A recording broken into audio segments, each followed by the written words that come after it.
From advertising to software as a service to data.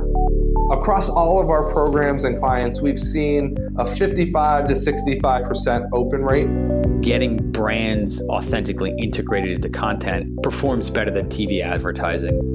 Typical lifespan of an article is about 24 to 36 hours.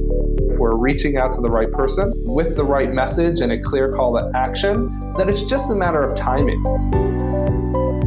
Welcome to the MarTech Podcast, and I Hear Everything production. In this podcast, you'll hear the stories of world-class marketers that use technology to drive business results and achieve career success. We'll unearth the real-world experiences of some of the brightest minds in the marketing and technology space so you can learn the tools, tips, and tricks they've learned along the way. Now here's the host of the MarTech Podcast, Benjamin Shapiro. Welcome to the MarTech Podcast. I'm your host, Benjamin Shapiro, and today we're going to discuss consumer preferences and the power of scarcity. Joining us is Dr. Mindy Weinstein, who is the founder and CEO of MindShift, which is a boutique digital marketing firm at the forefront of digital marketing methodology and solutions. MindShift has been helping local and large businesses across the United States and abroad increase their customer base and organic traffic since 2016. Yesterday, Mindy and I talked about how scarcity marketing affects consumer behavior, and today we're going to continue the conversation talking about why the holidays actually offer stability. All right, here's the second part of my conversation with Dr. Mindy Weinstein, the founder and CEO of MindShift. Mindy, welcome back to the MarTech Podcast. Oh, I'm so happy to be here again. Excited to have you back on the show. You know, I really enjoyed our conversation yesterday talking about scarcity. If anybody missed that conversation, it's really fascinating stuff talking about the brain psychology, why people care so much about the amount of supply that is there and the feeling like they might miss out. It's an incredibly important factor for your marketing efforts, but it's a little tricky to communicate without being pushy.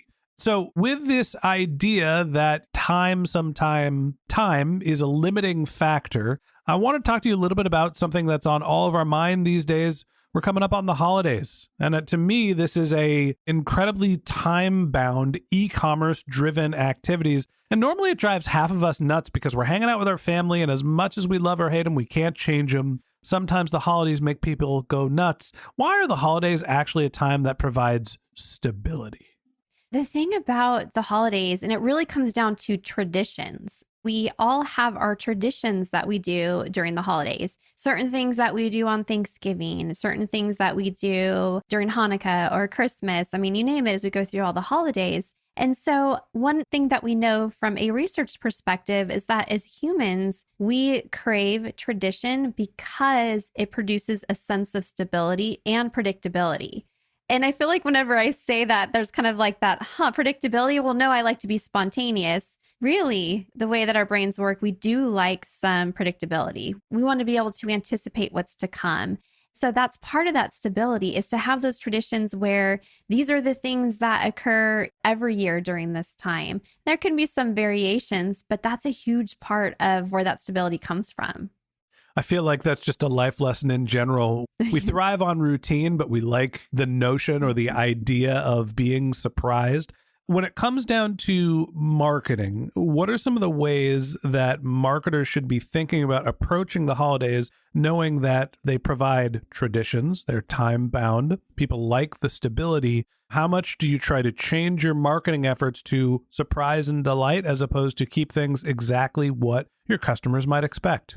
It's a matter of really combining the two, which I know is probably like the worst answer to give. Do both. Do both. Why do you have to choose one? No, but I will qualify that a little bit. So the thing is, what we know from traditions, I already said stability and predictability, but that doesn't mean that every single Christmas you're buying the exact same presents. It's the same wrapping paper. You're doing this exact thing, but there's certain things to be expected.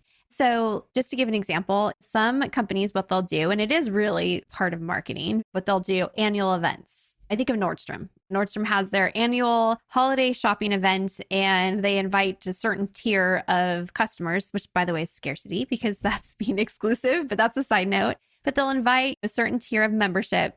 And they bring them in every year and they have refreshments. They have certain specials that those customers can get a hold of. So it's a tradition in that it's the same every year that they're going to have this event. It's going to involve shopping. It's going to involve music. It's going to involve food. It's going to involve drinks. Yet what does change up is what are the specials that are offered this year? Are they going to do something a little bit different? Is it going to be you can bring friends? Is it going to be during the day versus the night? And so from a marketing perspective, you can have some things that are going to be what we would expect for the traditional holiday, but just bringing in something that's just slightly different or slightly new. So events, like I said, are a good example. So I'm going to throw a curveball at you here. Are you ready? Nope. Good answer. Well, just swing. We think about the holiday traditions, and from a marketing specifically, I'm thinking about e-commerce.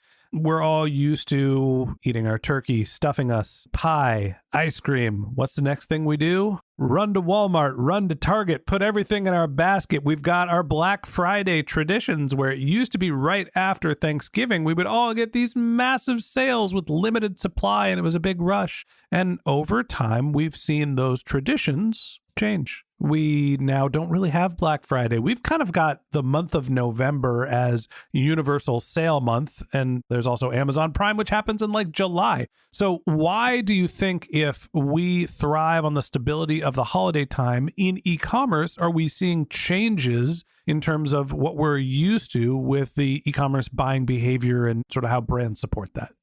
So especially this current year, a lot of e-commerce companies are starting their sales earlier, and it's really following the big brands. I mean, you mentioned Amazon. They had their July event, but then they had an October event. Then you start seeing Best Buy coming out with these sales. And a lot of that, from what I've seen and what I've been researching, is really trying to accommodate that fear of missing out or fear of prices going up. And so people are shopping a little bit earlier.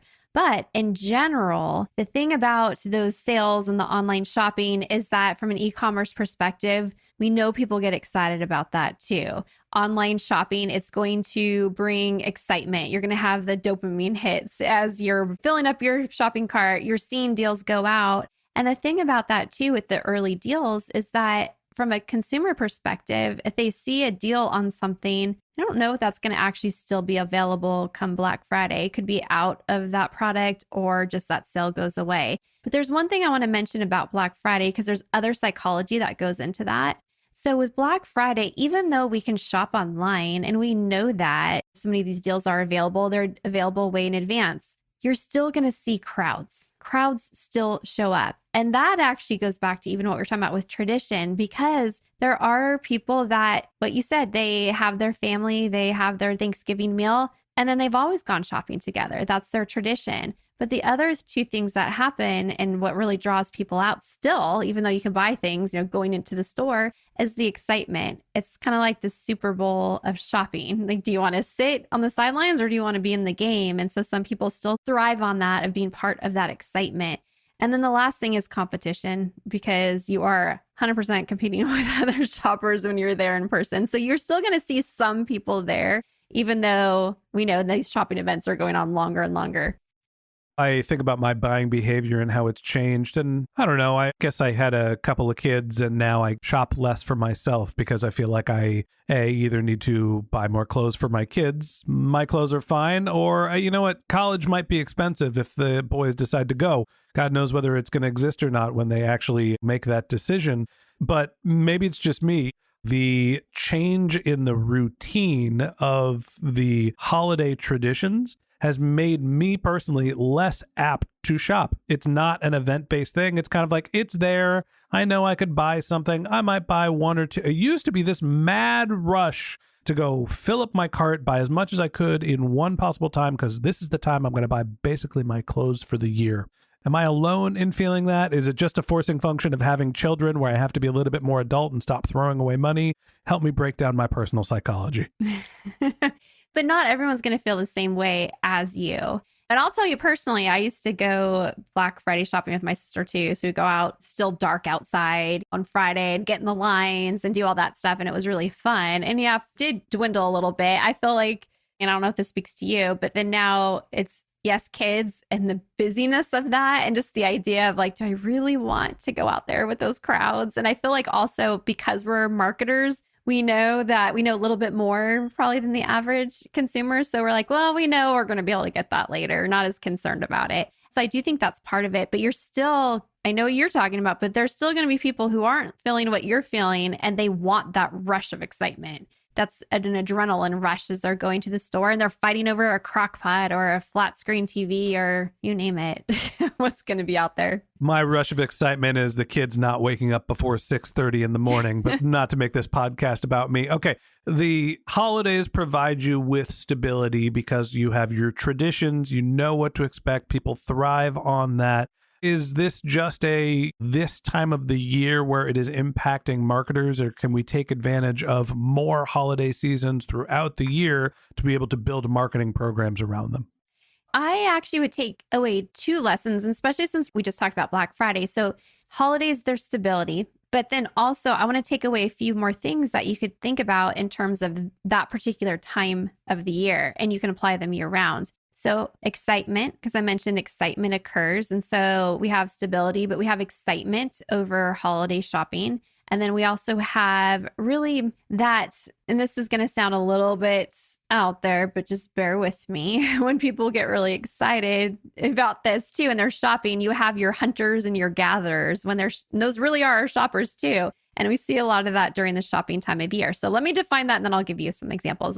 Okay, we know the classic hunters and gatherers, hunters from the classic sense. I mean, they're the ones out there getting the protein. We'll just say protein, just for our vegans out there. Killing the lion, dragging it back to camp. I was going to be a little bit more low-key about it, but yes, there you go. And then you have the gatherers, gathering everything else, and it's more of a social experience. So keeping those things in mind, from a marketing perspective, how do we create stability?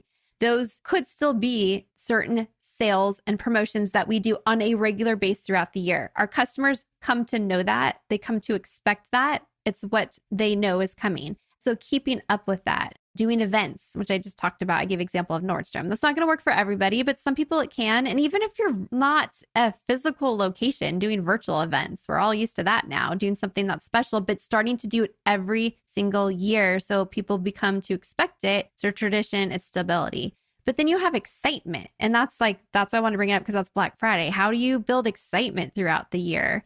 Well, doing any kind of challenges or contests or things that could really engage people. I just even think about my local gym. And so they'll have challenges. If you go to a certain amount of classes, you'll get, it's not even that big. I think you get like a star by your name, but it doesn't matter how old you are. You want that gold star because that's amazing. But you think about Starbucks and even their app. I mean, that's very much a challenge. You're trying to earn a certain amount of stars. That popped in my head because I said gold stars. And I thought of Starbucks. So there's things like that you can have some excitement, get people excited and come up with something that's creative. And I'm a firm believer that this is something you can do no matter your industry. It's just got to be creative and brainstorm. All right. So tell me about the hunters and gatherers. Okay. Since I know that one's a little out there. That is definitely going to be more in the B2C space. I'm just going to say that as I'm giving you these examples. And so when we're looking at our hunters and gatherers, our hunters want to get through the process quickly. It's all about the end result. That's what they are after. And we know this from psychological research. Your Amazon shoppers. They're just ready. No, seriously, they are. I mean, those are, hey, I just need to get this done.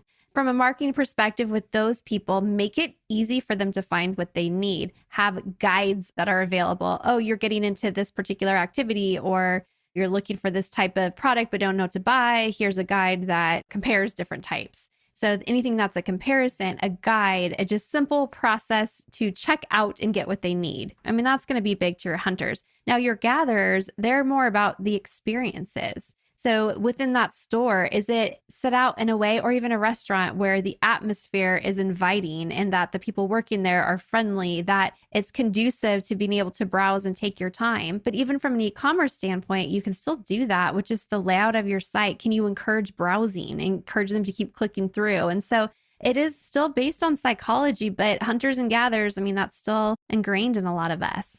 There's a couple takeaways here. First off, when it comes to holidays or traditions in general, there is the idea of expectations. You can build in these franchises into your marketing program. So when someone shows up at a specific date and time, they know what to expect. I know my Black Friday sale is going to be a 30 to 50% discount. I'm ready to roll when I get that email, whether it is before or after Thanksgiving.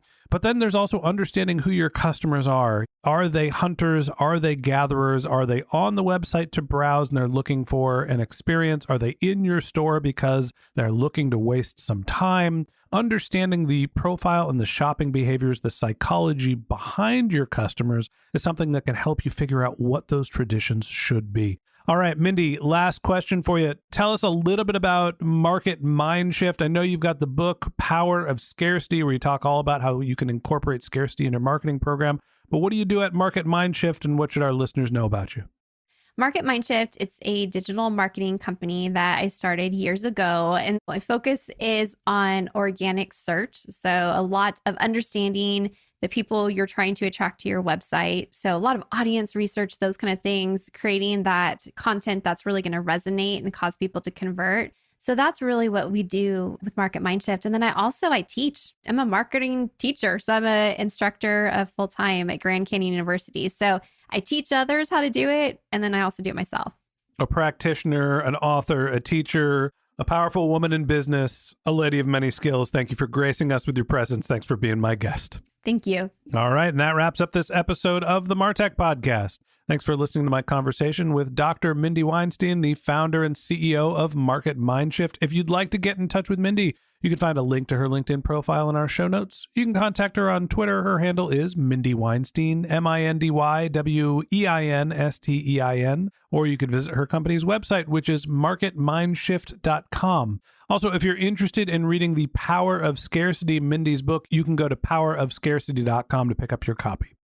Just one more link in our show notes I'd like to tell you about. If you didn't have a chance to take notes while you were listening to this podcast, head over to martechpod.com, where we have summaries of all of our episodes and contact information for our guests. You can subscribe to our weekly newsletter, and you can even send us your topic suggestions or your marketing questions, which we'll answer live on our show. Of course, you can always reach out on social media. Our handle is MarTechPod, MarTechPod, on LinkedIn, Twitter, Instagram, and Facebook, or you can contact me directly. My handle is Ben J. Shap, BenJShap. And if you haven't subscribed yet and you want a daily stream of marketing and technology knowledge in your podcast feed, we're going to publish an episode every day this year. So hit the subscribe button in your podcast app, and we'll be back in your feed tomorrow morning. All right, that's it for today. But until next time, my advice is to just focus on keeping your customers happy.